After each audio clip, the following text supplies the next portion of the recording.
One. Hey y'all, it's me, it's T. Thank you for clicking on your girl. Listen, TTV is about to be in full effect.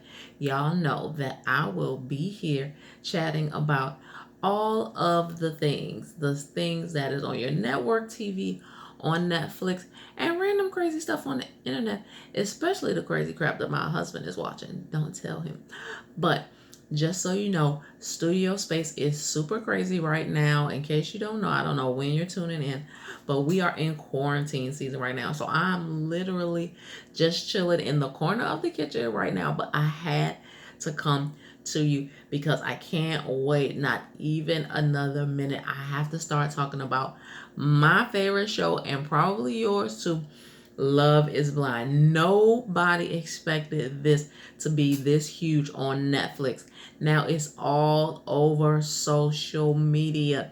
So I am actually going to do a little series, Car Chronicles, because the car is just a great recording space. That's where I record my podcast. Don't tell nobody. Sometimes because the acoustics there are good and you can actually get good angles there. So y'all will see Car Chronicles coming up. But I just wanted to drop a quick little something, just a little food for thought on Love is Blind. So stay tuned for that. But let me just say, is love really blind? I ask myself because my husband, big charmer, very handsome, lovely chocolate gentleman that I adore. He has an amazing voice, very centered, morals and values completely line up with mine. So had I met him sight unseen with just kind of private but serious questions, I think we would have still been a match. If I think about if I had been chatting with him and some of my exes, no, he definitely would have been head and shoulders above the rest. But in thinking about the show, so it's being kept kind of quiet. How and where did they actually do the recruiting? So Damien let it slip that he did not actually apply or try out. They recruited him from Tinder. They looked at his profile and they got him on there. So then I'm just like, okay, so what was their algorithm or what was their type? Because he's handsome, but clearly he's a prick. No offense, but like he's good enough looking, but I did not enjoy his personality at all. I thought he was very controlling and manipulative. And I'm not at all surprised that he wound up pairing with G.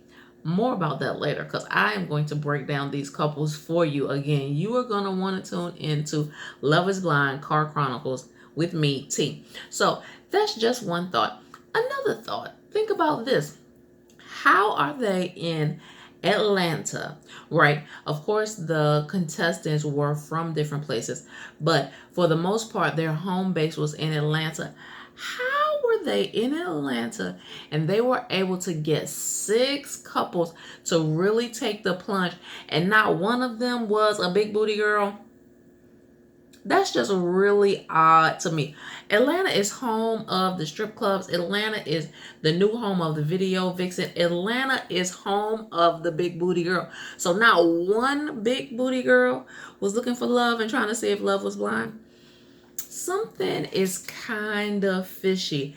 And so then, of course, I have to touch on our resident old lady. Look, I'm thick, I'm old, so I'm going to talk about the thick girls. I'm going to talk about the old girls. You understand? Our resident old lady was Jessica. Jessica was good enough looking. She didn't have maybe the best skin or what have you, but she dressed well. She had nice hair or what have you. She was good enough looking, and she was, successful in her job. But again, personality wise, like, what? I don't I don't even know. Like, how did they really, really pick? I am super, super curious. Then There is Amber. Amber, who I think is a beautiful girl. There's no way those boobs are real. But naturally, you're going to keep your looks up when you have to couch surf and you're sleeping for favors. I'm not saying that she's a prostitute, but I'm just saying I'm sure she had to get very, very creative trying to find living spaces. She said, by her own admissions, that she was not working to live, not living to work. I forget how she says it. I can't even get my words together, but you know what I'm saying. So I'm saying she's a huge flirt. We don't know what she was doing on a regular basis, but she was all together. And she told us how much she spent on makeup in just one run. The number was $200 or more. Okay. More on that also later. So again, just thinking, is love really blind? There was literally no one in the crew who was bad looking. There was some skin conditions. There was some hair conditions. There was a few wardrobe conditions. We'll get into that more later. But is love really blind? There was no one who made the plunge. Again, of the 6 couples that went there, not one would you be like, oh my God, I would never. There was nobody. There was no, I hate to even say this, but there was no like Flavor Flav. There was no, I can't even think of another example, but there was no like, oh my gosh, like there was no like super shock value person. There were just kind of little tweaks like, maybe not my type, but not a deal breaker, kind of thing. So is love really blind? Is love really blind? Hey, I'm very, very surprised. I will say I'm surprised that no spoilers here. You already know that we are literally hitting on 2 years since the actual filming. That trips me out that they were actually filming in 2018, that they actually made these people keep this under wraps this whole time.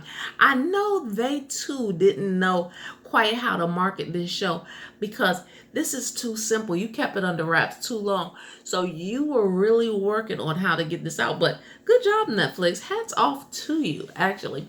So that's what I'm thinking, guys. Is love really blind? There is so much more to this. And then, okay, so gotta talk about the obvious thing that's just jumping right out. There is one half of a couple who is no longer, no spoiler alert here, Carlton. I was told, haven't researched it completely for myself, but I will by the time the Car Chronicles hit. Carlton was featured on Real Housewives of Atlanta. So again, is love really blind? Where's the recruiting come from? I mean, and he was extremely impeccably dressed, okay? Always. He just was kind of out of sorts and disheveled looking at the reunion, which we know he had a hard time. Again, more on that later. But just want to think about that. At the reunion, every one of the 12 raised their hand to say they actually believe love is blind. Even the couples that are no more. Even the ones that are crying about the one that got away, and rightfully so. They all said they do think that love is blind. But is it really? Is it really? More on that later, y'all. Make sure y'all tune in. Coming really, really soon. The Love is Blind Car Chronicles with me, T. And we'll talk more. Until then, holla.